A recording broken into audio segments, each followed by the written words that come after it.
နေ့က23ရက်နေ့2လပိုင်း2026 23ရက်နေ့2လပိုင်း2026ကဲဒီမှာတော့အမိုးအုပ်ဆိုင်နေပါတယ်ဒီနှစ်တော့အစာလေးပေါ်မယ်ငှက်ကောင်လေးတိုးမယ်နှစ်ပဲဖြစ်ပါတယ်အချိန်ကမဟုတ်ရွာသွန်းသောမိုးကြောင့်ဥရတောင်အလုံးရာနဲ့ရှိဖြစ်နေပါပြီခင်ဗျာချမ်းနေရဒေတာတော့မသိဘူးကျွန်တော်တို့မှာတော့ဥတိုးနှောင်းလေးပွားတယ်အကောင်ကြီးတိုးနှောင်းလေးပွားနေပါတယ်ခင်ဗျာချမ်းနေရဘယ်လိုလဲ comment လေးတစ်ချက်လောက်မှတ်ပေးပါအခုတီတောနဲ့ဓာတ်ရိုက်ထားပါတယ်နော်အပြင်ကင်မရာနဲ့ရိုက်တာမဟုတ်ပါဘူးတီတော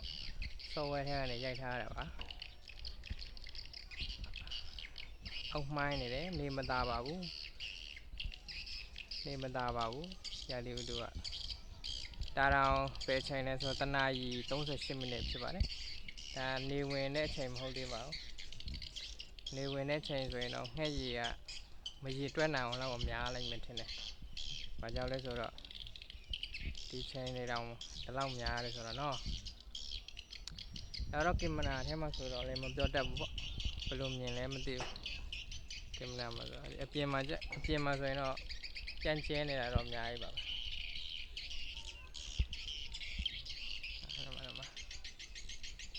3မိနစ်ပြအောင်ရိုက်ပေးမယ်နော် TikTok က3မိနစ်ဗီဒီယိုဆိုတော့3မိနစ်ပြအောင်ရိုက်ပေးမယ်ဒါတော့အဲမှာရှိနေတဲ့အကောင်တွေရှိသေးတယ်နော်အိမ်တက်တန်းကတော့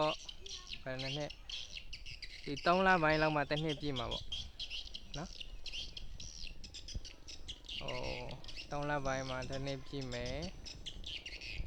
ငှက်ကောင်ရ200ကျော်300လို့ရှိပြီပေါ့ဒီလိုနီးစနစ်တွေလိုချင်တော့လဲရှိတယ်လေနော်နီးစနစ်ဆိုတာနီးစနစ်အမှန်ကန်နီးစနစ်တွေတော့ရှိတယ်ငှက်ကောင်ရင်များများလိုချင်တာလားဥရည်အတွက်များများလိုချင်တာလားဒီနီးစနစ်တွေလည်းရှိတယ်နော်နီးစနစ်မှန်မှကိုလုပ်တဲ့လုပ်ငန်းတွေကအမြန်ဆုံးအဆင်ပြေမှာပေါ့နော်ဟုတ်တယ်ဟုတ်